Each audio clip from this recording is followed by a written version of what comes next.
Alright, let's go right into the phone booth. How did you first hear about the phone booth? I work nights, and so I usually get home between 2 and 3 in the morning, and it's hard to go right to bed, so I was just kind of laying on the couch one night, and I was watching some weird late-night news show, and I was all curled up in my blanket and half asleep, and they started talking about this phone booth and this weird guy named Charlie Wilcox who goes out there and answers the phone. And I was like, man, that's kind of cool. And just before the end of the story, the news anchor said, oh, and if you ever want to try and give the phone a call, good luck or whatever, but here's the number. And I remember sitting there for a second going, if I don't get up right now and write this number down, I'm never going to find it again, and I'll never end up calling. So I got up from off the couch, and I wrote the number down, and I put it in a pile of papers, and I went to work the next day, and I just started laughing about it, and I was like, man, I'm going to try and call that phone just to see. And, you know, I tried calling, and I talked about it a little bit, and said, oh, I saw this thing on TV, and, you know, it seemed kind of funny, let's try and give it a call. And I started calling every day, and the listeners just started laughing at me, and they don't make any bones about telling me when I'm being an idiot. And they started calling me saying, you don't think anybody's ever going to answer that phone, do you? And no, it's never going to happen. And then slowly, the more I called, weeks and weeks later, when I still wasn't getting an answer, people started calling, and you could tell that they were starting to get intrigued because now they couldn't wait for somebody to pick it up. And they started telling me, hey, I found a little story about the Mojave phone booth on the internet, and hey, I heard about this, and I have a friend who's got a friend that lives in California and said this thing really exists. And so it started to slowly just kind of build and build and build, and everybody around the station was just like, why are you calling that phone booth? What are you doing? Why are you bothering? And then it slowly just started to catch on, and slowly just kind of exploded. So what happened when someone finally answered? Every night I was in the habit of calling this booth, and I came into work one night, and it was December 29th, and we were getting ready for the big New Year's weekend, and I went on the air and said, all right, we're getting ready to call the Mojave Desert phone booth, and all I want is by the end of this millennium to have somebody, anybody, I don't care who it is, answer this phone.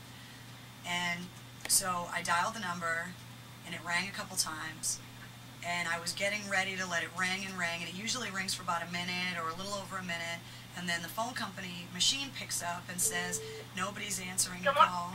Sammy Vino, call the front desk, please. Sammy, call the front desk, please. Sorry. And so usually the phone company has the thing that comes on and says, we're sorry, but your party's not answering, your call will now be disconnected. So I was expecting to hear this all over again.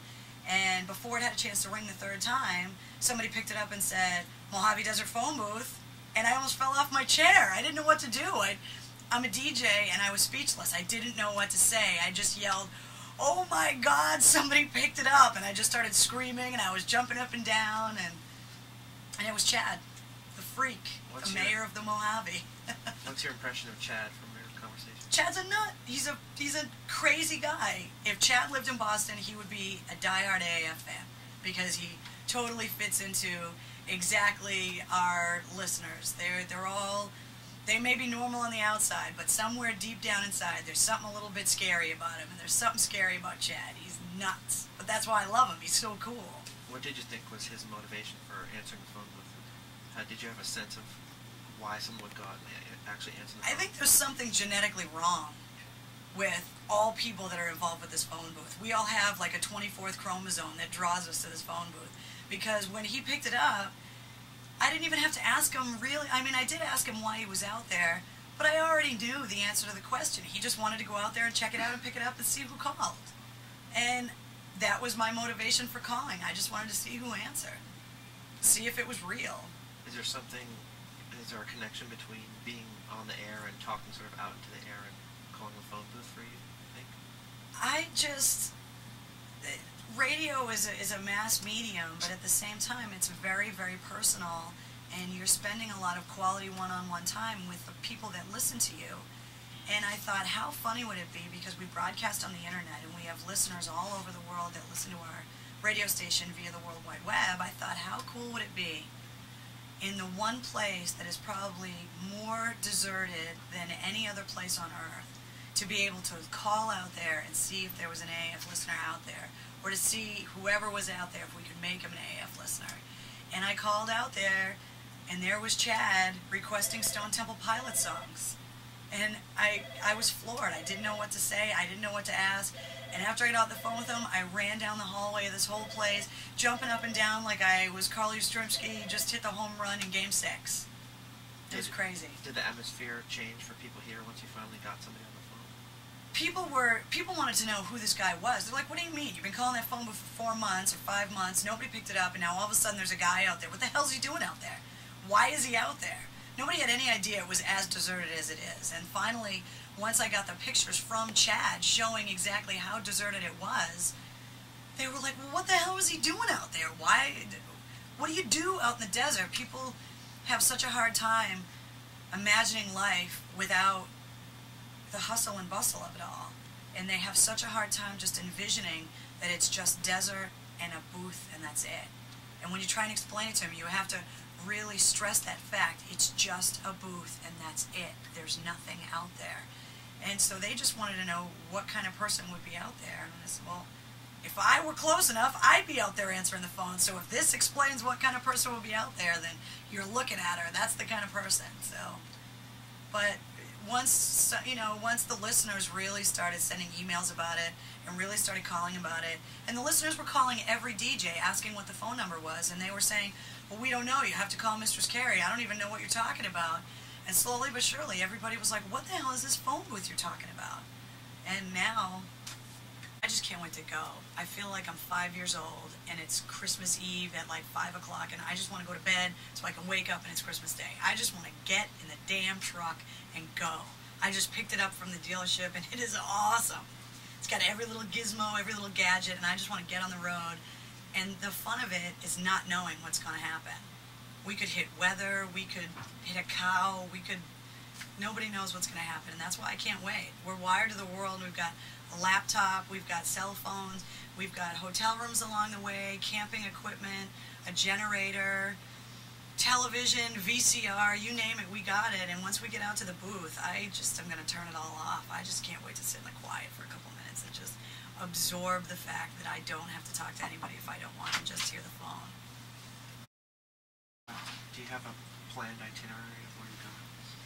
Yeah, we're going to take the southern route. They were pretty nervous about us hitting weather at this time of year, and so we're going to go down through Connecticut, and then down through Pennsylvania, and then through Virginia, through Tennessee, and then through Arkansas, Oklahoma, up through the top of Texas, through New Mexico, through Arizona, and then, or Arizona, New Mexico, I can't even think about it, and then into California. Which places are you going to stop on the way? We've been doing a lot of research about some strange places to stop. We found the North America's largest crucifix, which I can't wait to actually be in the presence of and see if it makes me any more pure, which I don't think it's going to, but it could happen. The world's largest illuminated star. We found the world's largest Popeye statue, the world's largest guitar, a mini Graceland, the full-size Graceland, the largest thermometer. There's all kinds of things that we've just been finding along the way.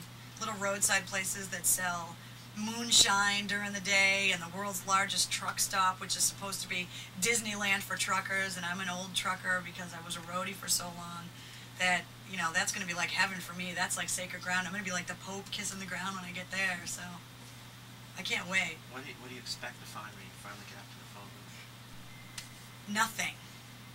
That's what I can't wait to see. I can't wait to see nothing. I can't wait to just look out and know that the phone booth is behind me and just see nothing. I want to see an old dirt road. I want to see telephone poles. I want to see the booth, and I want to see Chad, and I want to see Charlie Wilcox, and that's all I want to see. Are there any fears that it might not live up to some expectations, or what would be the worst that could happen? The worst is that if it was broken, if some bastard vandalized it and had no respect, or if there was 1,000 people there waiting. I know there's going to be people there when we get there, but I just hope that it's not. I want to be able to spend some personal quality time with the phone booth. I've been bonding with it for months and months, and now I just want to be able to get in there and talk on the phone for a while. And so I hope there's not like a bunch of people, and I don't want people to be disrespectful of it either. I really want to make sure that we leave it as we found it. Make some driving tunes.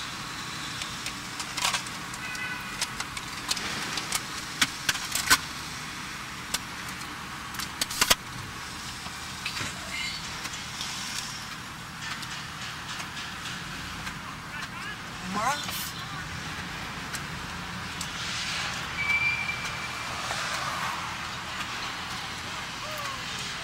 10,000 miles on it. This poor thing.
However, they're telling me they do not accept Amex only Visa, MasterCard, or Discover. Is that a problem for you guys? Oh, that'd be great. Okay. Is this the museum? Because I know you normally use the Amex, right? Museum's very, very cool. This is all Northeastern. 519. On your side, coming up, see that angled building? Yeah. That's where the sign that says Northeastern University. It is, what discs would you bring on your road trip? They may have moved, but they're currently at 10555 North Victory.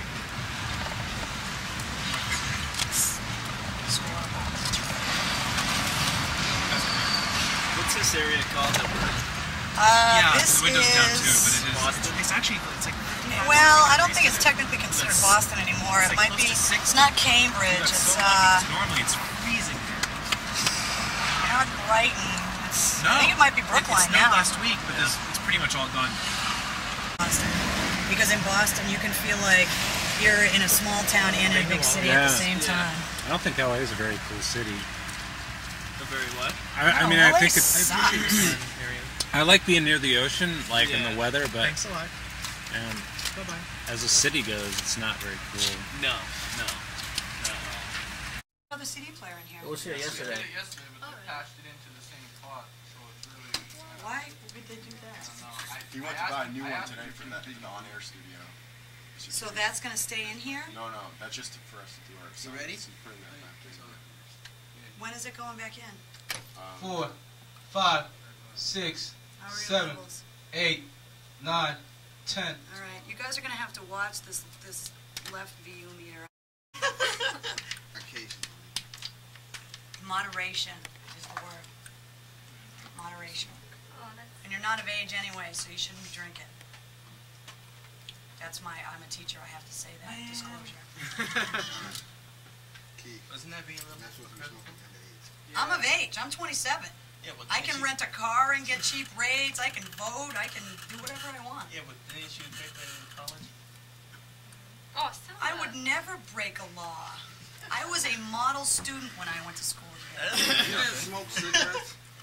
I did when I was here. All right. And I quit. I don't smoke cigarettes at all. See? Everybody smokes here. It's like the worst I go to part. church. Yeah. I don't smoke. It's like tobacco industry I loves go to this church. college. That's why I went to I had history.